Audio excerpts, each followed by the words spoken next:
하나님의 크고 놀라우신 복과 은혜가 여러분과 함께 하시기를 예수님의 이름으로 간절히 축복합니다. 아멘. 오늘은 본문을 중심으로 하나님께 복받을 성도라는 제목으로 말씀을 전하겠습니다. 지난 시간 또한 지지난 시간에 2주에 걸쳐서 하나님을 떠난 자의 9가지 특징에 대해서 우리가 살펴보았습니다.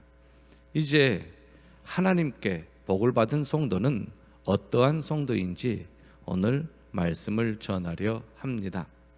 성경에 보면 근원이라는 말씀이 나옵니다. 에덴 동산에서 흘러나오는 물줄기로 인하여 4개의 강을 이루었다. 그 강의 근원이 바로 에덴이었다라는 말씀이 있지요. 또한 물 근원, 샘 근원, 구원의 근원, 생명의 근원이라는 근원이라는 말씀이 나옵니다. 이삭이 가뭄 때에 종들을 명하여 샘을 파라 하였는데 그곳에 샘이 솟아나와 물이 솟아나와 샘 근원이 되었다 하는 말씀이 있습니다. 이렇게 근원에서 샘 근원에서 물 근원에서 물이 솟아나와 냇가를 이루고 냇가가 강을 이루고 강이 이제 호수로 가고 또 바다로 향하는 그러한 큰 물줄기를 이루는데 그 물줄기에 근원이 있다라는 것이지요. 바로 샘 근원이 그렇습니다. 그런데 성경을 보니까 하나님께서는 복의 근원이다라는 말씀이 나오시지요.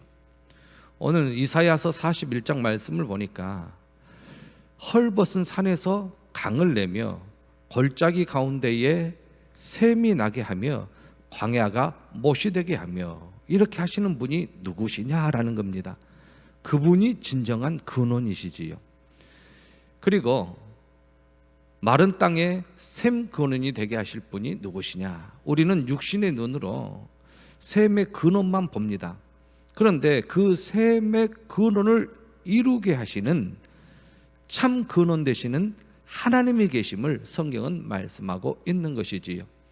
마른 땅이 샘 근원, 이렇게 하시는 분이 하나님이시다라는 것입니다. 이것을 모르는 자는 수치를 당합니다. 여호와 하나님이 진정한 복의 근원이시요, 샘의 근원이시요, 물의 근원이시요, 구원의 근원이시요, 생명의 근원이심을 모르고 세상에 육신에 보이는 것을 쫓아가다 보면 하나님을 버리게 됩니다. 이렇게 주를 버리는 자는 다 수치를 당하게 되어 있다라는 것이지요. 이 사실을 알아야 합니다.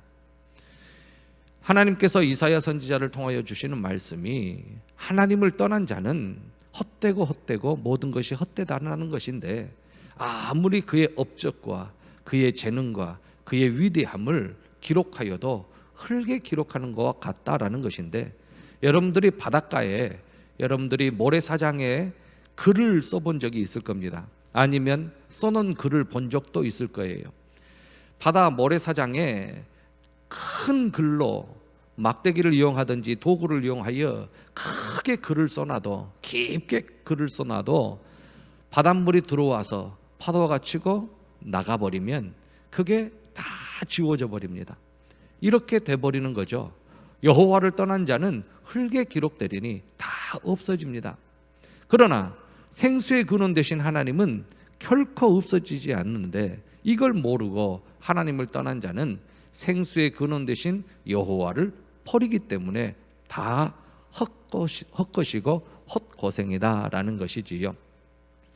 계시록에 보면 참 근원 되신 하나님을 소개합니다. 정말로 근원 되신 하나님, 하늘과 땅과 바다와 물들의 근원을 만드신 이에게 경배하여야 이게 진정한 성도인 것이지요. 하나님을 경배하는 자, 하나님을 찾는 자, 하나님을 영화롭게 하는 자가 영원한 것이지, 세상의 눈에 보이는 것 근원을 찾고 복의 근원이 세상에 있는 줄 알고 세상을 향하여 나아가다 보면 주님을 버리게 되고 흙에 기록하는 것이 되며 나중에는 얻은 것이 없이 헛것이 된다라는 것입니다. 그리하여서 복을 받을 성도들은 첫째, 여호와를 경외하는 것이지요. 하나님이 복의 근원이심을 안다라는 것입니다. 하나님께서 아브라함에게 복을 주셨어요. 그리고 넌 복의 근원이 될지라 했는데, 아브라함의 복의 근원이라고 하였는데, 아브라함을 복의 근원 되게 하신 하나님을 우리는 바라보아야 합니다. 아브라함이 복의 근원이라 하여 아브라함을 쳐다보는 사람은 참 몸체를 본 것이 아니지요. 참 근원은 하나님이신 것입니다. 그러므로 하나님께서 복 주신다, 하나님께서 우리에게 복 주신다라는 것을 기억해야 하고, 저와 여러분들이 즐겨 부르는 찬송가 28장 복의 근원 강림하사, 우리 하나님 성삼위일체 하나님이 복의 근원이시다라는 것을 우리는 알아야 합니다. 그러면 어떠한 자가 진정으로 하나님께로부터 복을 받느냐, 이 사실을 알고 하나님을 경외하는 자입니다. 경외라는 말은 두렵고 떨림으로 섬기는 겁니다. 몸을 잘 추스리고 마음과 정성을 다하여 삼가 두려워하는 마음으로 하나님을 섬기는 것이지요. 자발적으로 섬기는 것입니다. 창세기 22장은 아브라함이 이삭을 번제로 바치는 장면인데, 이때 하나님께서 아브라함에게 멈추라 하시면서 이제 내가 하나님을 경외하는 줄을 아노라. 정말로 100세 때 낳은 아들 이삭 얼마나 귀합니까? 그런데 그 이삭보다도 더 귀하게 하나님을 섬긴다라는 것을 하나님이 알았다라는 것입니다. 저와 여러분들도 이 세상에 여러분들이 아끼는 것이 얼마나 많습니까? 귀하게 여기는 것이 얼마나 많습니까? 그러나 그 모든 것보다도 창조주 하나님을 더욱 경외해야 될 줄로 믿습니다. 이러할 때에 하나님께서 복을 주시는 것이지요. 하나님이 복의 근원이시기 때문에 그렇습니다. 창세기 42장에 보면 요셉이 형들에게 고백합니다. 애굽 땅에 하나님을 경외하는 사람이 있다. 그 사람이 바로 나다라는 겁니다. 이렇게 하나님을 경외하는 나다, 이렇게 요셉은 자신을 소개하고 있고, 출애굽기 1장에 보면 바로 그 애굽 왕의 명령을 어기면서 아들을 숨기는 산파가 있었습니다. 바로의 이 엄명이 무엇입니까?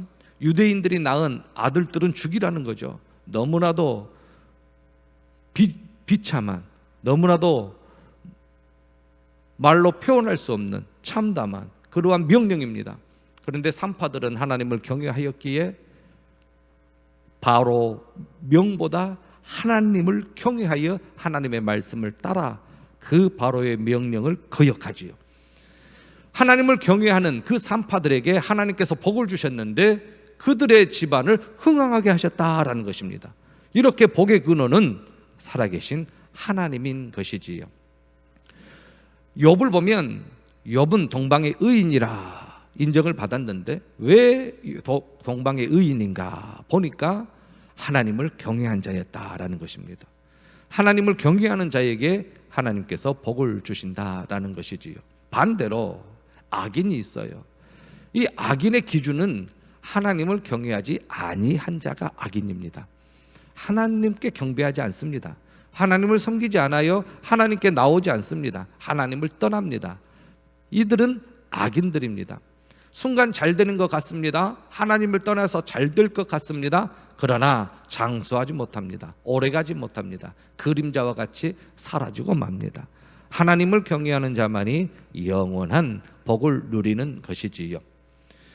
사도행전 10장에 보면 고넬료라는 그러한 로마 백부장이 나옵니다. 이방인입니다. 그런데 그 이방인이 하나님을 경외합니다. 그리하여 성령의 역사함을 체험하지요. 이방인이라 할지라도, 아무리 천한 사람이라 할지라도 하나님을 경외하는 자는 하나님으로부터 복을 받는다라는 말씀입니다. 오늘 본문을 보면 다윗을 소개합니다. 사무엘하는 24장까지 있는데 23장에서 다윗의 유언이 나오지요. 그러면서 하나님께서 다윗을 평가하기를, 자, 사람을 공의로 다스리고 그리고 하나님을 경외하는 자였다라고 평가합니다. 그렇습니다. 다윗은 하나님을 경외하는 왕이었습니다.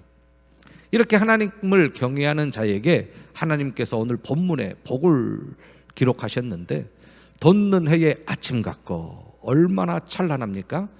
어두움을 뚫고 올라오는 그 햇살 얼마나 찬란합니까? 그리고 구름이 없어요. 막힌 것이 없죠. 형통하지요. 거리낌이 없습니다. 걸림돌이 없어요. 쫙 그 햇살이 펼쳐 나갑니다. 자, 구름 없는 아침 같고 비 내린 후에 광선으로 땅에서 우미 돋는 새풀 같다. 성지순례를 가면 죽은 광야와 산 광야가 있습니다. 죽은 광야와 산 광야는 비가 내리지 아니할 때는 똑같이 보입니다. 아무것도 없어요. 그냥 돌과 모래뿐입니다. 자갈 뿐이에요. 그런데 비가 내리면 죽은 광야는 아무리 비가 내려도 흡수하지 못하고 흘러버립니다. 그런데 이 산 광야는 물을 흡수하여 싹이 나요. 그리고 햇빛이 딱 비추면 꽃이 핍니다. 그러면서 어디서 날아온지 모르게 벌도 날아오고 나비도 날아옵니다. 이렇게 파릇파릇 솟아오르지요. 그 모습이 참으로 아름답습니다. 양들은 막 뛰면서 그것을 풀을 뜯어먹지요. 이렇게 비 내린 후에 광선으로 땅에서 우미 돋는 새풀 같다. 이게 바로 하나님을 경외하는 자의 복입니다. 다윗은 이러한 복을 받았습니다. 하나님께서는 다윗과 언약을 맺으셨는데 그 언약이 영원한 언약으로서 다윗의 왕위가 영원하리다라는 것입니다. 지금까지 모든 왕족들은 다 멸망당했습니다. 끝이 났어요. 그러나 다윗의 왕위는 계속 계승된다. 그것이 바로 예수 그리스도, 다윗의 후손으로 오신 예수 그리스도, 만왕의 왕이 되신 예수 그리스도로 인하여 이 언약이 영원한 언약이 되어 성취되었지요. 하나님께서 이렇게 다윗에게 언약을 맺으셨습니다. 그리고 하나님께서 다윗에게 복을 주시는데 모든 것을 준비하여 하나님께서 주시고, 그리고 다윗의 왕위를 경고케 하시고 다윗이 가는 곳곳마다 승리케 하십니다. 다윗은 전쟁에 능하였습니다. 전쟁에 승리하였지요. 패해 본 적이 없어요. 그런데 그렇게 하시는 분이 누구시냐? 하나님이셨다라는 것이지요. 다윗이 나아가서 전쟁을 일으키면 모두 다 승리자가 되었는데 이렇게 하시는 분이 하나님이셨다. 나의 모든 구원과 나의 모든 소원을 이루신 분도 하나님이셨다라는 것입니다. 이러한 복을 하나님께서 주시는데 하나님을 경외하는 자에게 하나님께서 이러한 복을 주십니다. 그리고 하나님은 하나님을 섬기며 하나님의 뜻을 받들며 하나님께서 기뻐하시고 하나님께서 좋아하시는 것을 사랑하는 것, 즉 공의를 사랑하는 자를 하나님께서 복을 주십니다. 공의의 기준은 하나님입니다. 하나님이 원하시는 것, 하나님이 옳다고 인정하시는 것, 하나님께서 명하시는 것, 하나님께서 바라시는 것, 그게 공의입니다. 하나님은 완전하신 분이시지요. 하나님의 속성에 대해서 신명기 32장은 말씀하시는데 정의롭고 진실하고 거짓이 없으십니다. 하나님은 항상 옳으십니다. 하나님이 틀리게 한 것은 하나도 없어요. 하나님이 하시는 모든 것은 항상 옳으시지요. 공의의 하나님이시기 때문에 언제나 옳으시고 바르십니다. 그러므로 하나님께서 원하시는 것, 공의를 사랑하는 것, 이러한 자들이 복을 받는다라는 것입니다. 하나님께서 출애굽 2세대들에게 요단 동편 평지에서 너는 마땅히 공의만을 따르라. 그러면 살겠다. 그리고 하나님께서 주신 땅을 차지하겠다라고 말씀하시지요. 공의, 하나님이 옳다고 여기시는 것, 그것을 따르라라는 것입니다. 내가 옳은 것이 아니고 주변 사람이 옳다는 것이 아니고 하나님이 옳다는 것. 너 왜 그렇게 행하였느냐? 옆 사람이 그렇게 말하대요? 아니지요. 선배가 그렇게 말하대요? 아닙니다.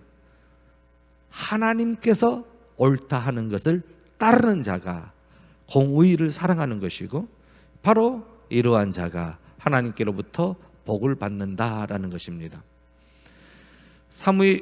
사무엘 하 23장 오늘 본문을 보면 다윗을 평가하기를 사람을 공의로 다스렸다라고 말합니다.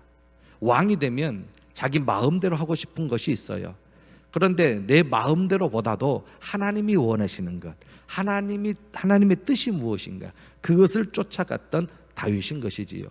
저와 여러분들이 그 자리에 있으면서 하나님이 원하시는 것이 무엇인가를 항상 사랑하면서 그것을 따르는 자가 하나님께로부터 복을 받는다라는 것이지요.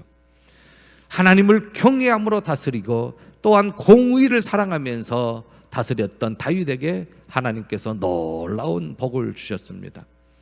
다윗의 아들 솔로몬은 아버지를 생각하면서 성실과 공의와 정직한 마음으로 주와 함께 주 앞에 행했던 아버지다라고 고백합니다. 저와 여러분들도 언젠가는 믿음의 선진들이 될 터인데 저와 여러분들의 후손들이 저와 여러분들을 기억하면서 우리 아버지는, 우리 어머니는, 우리 할아버지는, 우리 할머니는 성실과 공의와 정직한 마음으로 주와 함께 주 앞에서 행했던 분이시지라고 고백할 수 있는 저와 여러분들이 되시기를 예수님의 이름으로 간절히 축복합니다. 아멘. 하나님께서 이러한 자에게 복을 주시는데 큰 은혜를 주셨지요. 큰 은혜를 항상 주셨습니다. 솔로몬은 이것을 보면서 자랐어요. 아버지 다윗이 하나님 앞에 무릎 꿇을 때마다 하나님께서 주셨고 하나님께 입을 벌릴 때마다 하나님께서 주셨어요. 이것을 바라보고 컸던 솔로몬입니다. 하나님께서는 다윗의 후손들에게도 복을 주셔서 솔로몬에게 놀라운 복을 더하여 주신 것을 봅니다.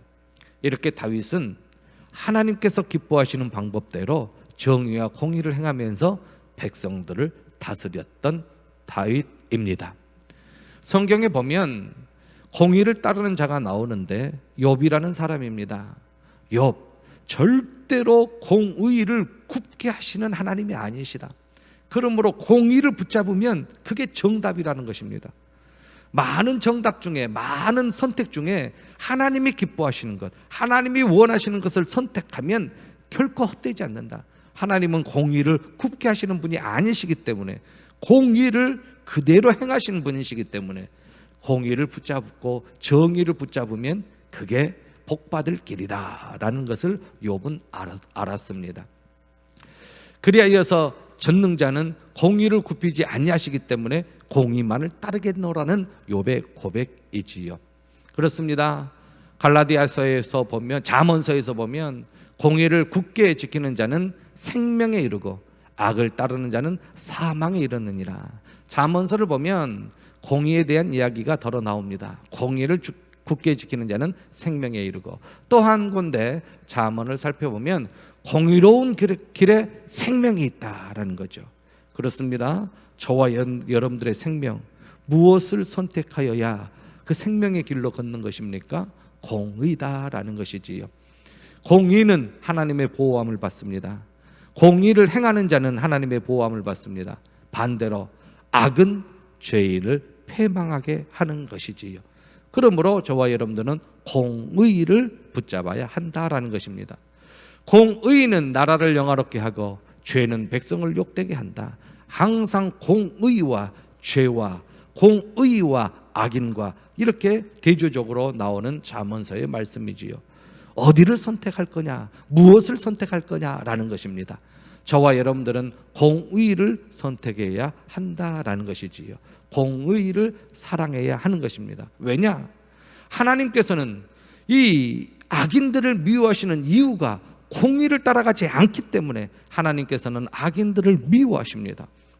반대로 공의를 따라가는 자를 하나님께서 사랑하신다라는 것이지요.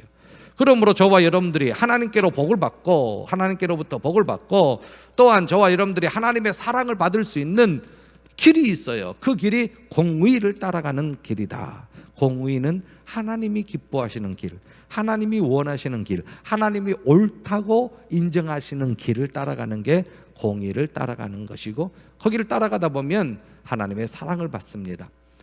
예수님께서 예루살렘에 올라와서 바리새인들과 논쟁을 하면서 바리새인들을 향하여 화 있을진저 하면서 외치십니다.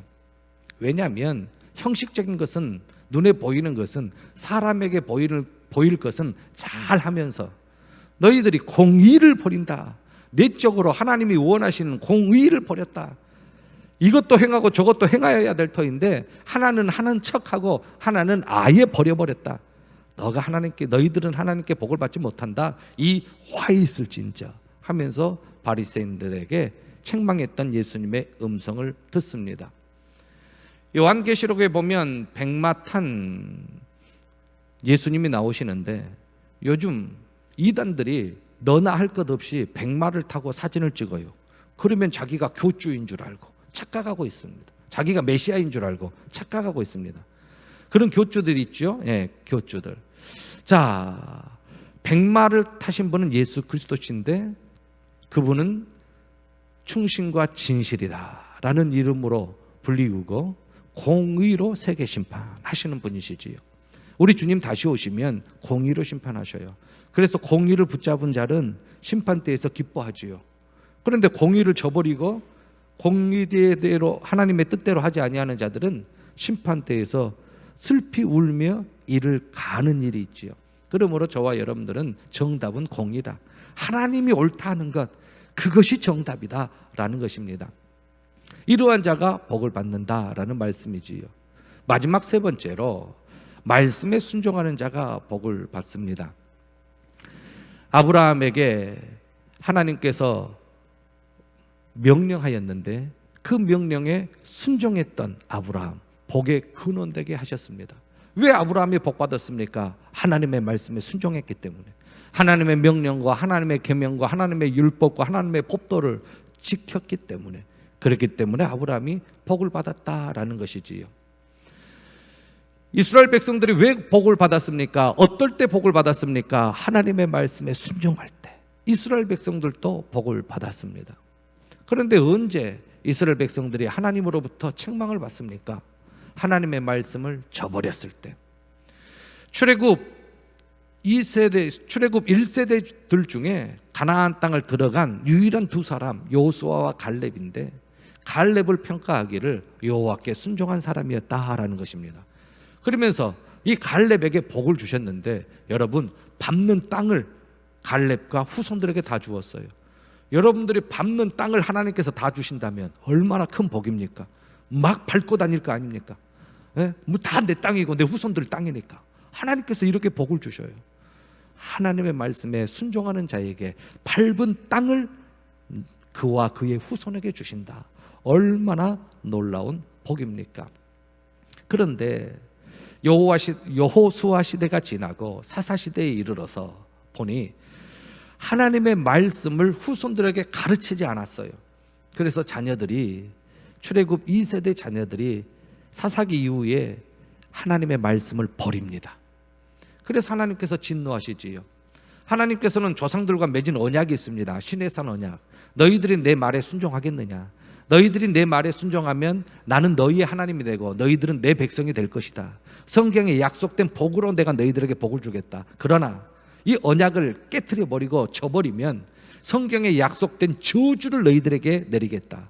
이방인들이 일어나서 너희들을 칠 것이다.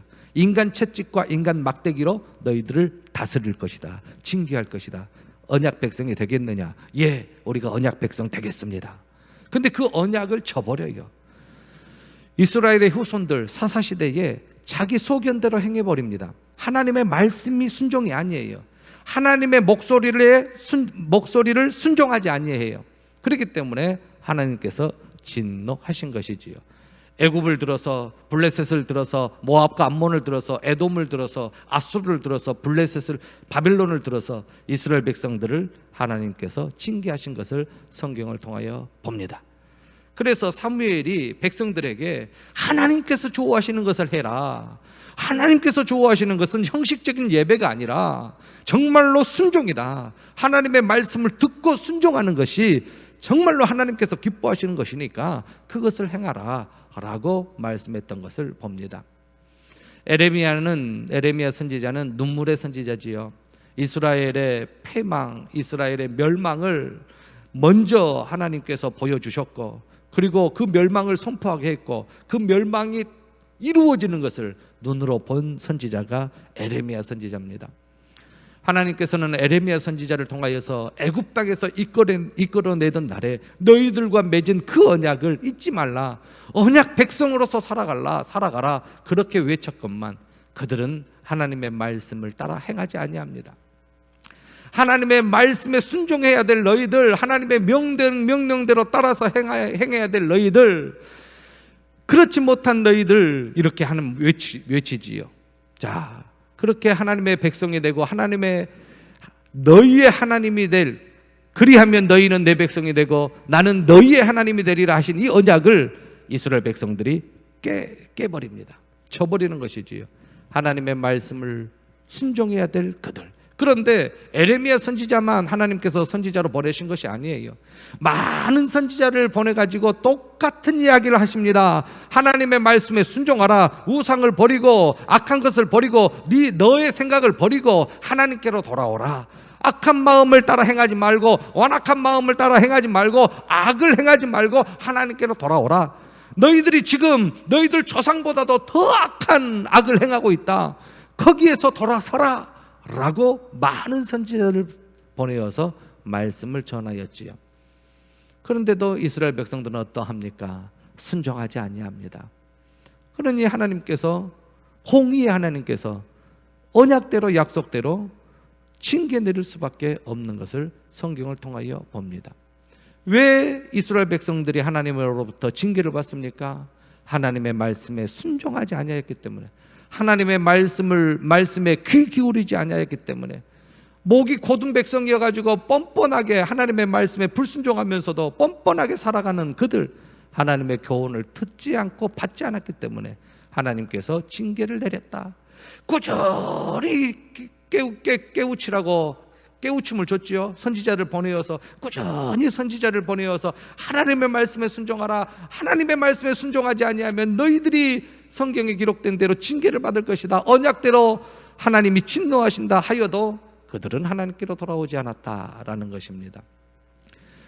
북이스라엘과 남유다가 왜 멸망당했습니까? 이스라엘 주변의 열방들이 왜 멸망당하였습니까? 하나님의 말씀에 순종하지 않았기 때문에, 주의 목소리에 귀 기울이지 않았기 때문에, 하나님의 말씀대로 행하지 않았기 때문에 벌을 받은 것이지요. 그래서 모든 재앙을 하나님께서 북이스라엘, 남유다 주변의 열방에 내리신 것을 우리는 성경을 통하여 봅니다. 예수님의 공생의 기간 동안 예수님께서 제자들과 함께 갈릴리 호숫가를 배를 타고 가시다가 큰 풍랑이 일어나 제자들이 그 풍랑 앞에 속수무책인 때가 그 기록이 있습니다. 예수님의 제자 중에 어부들이 있어서 웬만한 바람은 이 제자들의 능력으로도 이렇게 배를 잘 조종할 수 있었을 터인데, 사람의 능력을 뛰어넘는 불가항력적인 자연재해, 이것은 사람의 힘으로 안 되는 것입니다. 태풍을 막아설 사람이 없는 것이지요.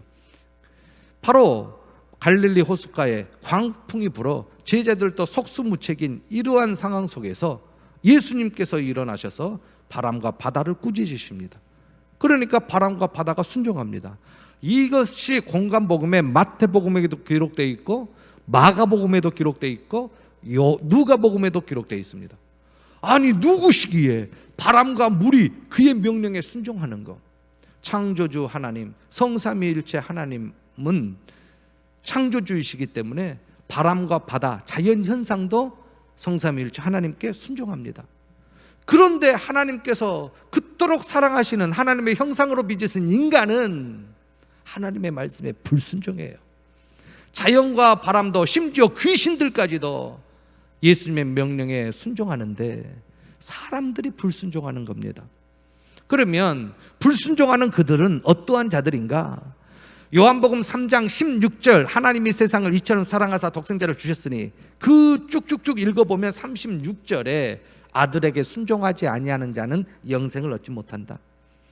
예수 그리스도를 마음속에 영접하지 아니하는 자들은, 그들은 하나님께 순종하는 자들이 아니고 하나님을 거역하는 자들이다 라는 말씀입니다. 하나님께 불순종하고 예수 그리스도를 구주로 영접하지 아니하는 자들, 그들의 머리 위에 하나님의 진노를 쏟으시니 그들은 말세에 견딜 수가 없다라는 말씀이지요. 로마서에 귀한 말씀이 있습니다. 한 사람이 순종하지 아니함으로 많은 사람이 죄인 된 것 같이 한 사람이 순종하심으로 많은 사람이 의인이 되리라.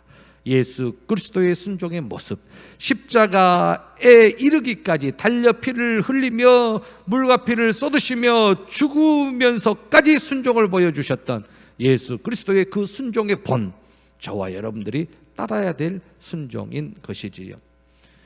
어떠한 고난을 당하여도 순종, 어떠한 힘든 일이 있어도 순종, 이렇게 순종함을 배울 때에 하나님께서 복을 더하여 주시는 것입니다. 그 순종으로 말미암아 구원의 근원이 우리 주 예수 그리스도께서 되신 것이지요. 예수 그리스도는 구원의 근원입니다. 구원을 어디에서 찾습니까? 예수 그리스도에게 찾는 것이고 십자가에서 찾는 것입니다. 그러므로 저와 여러분들 아브라함이 순종하듯이 저와 여러분들도 순종해야 하는 것이지요. 예수님께서 십자가에서 죽을 때까지, 죽으면서까지 순종의 본을 보여주신 것 우리는 기억해야 할 것입니다. 심지어 이방인이면서 심지어 자기의 직업도 아주 천한 라합이라는 여인이 있었습니다. 이 여인이 자기의 의로는 구원받을 수 없어요. 그런데 그가 순종하지 아니하는 자와 함께 멸망하지 않았습니다. 왜 그렇습니까? 하나님으로부터 복을 받았기 때문인데 하나님을 알았어요. 하나님을 알고 하나님의 말씀에 순종했어요.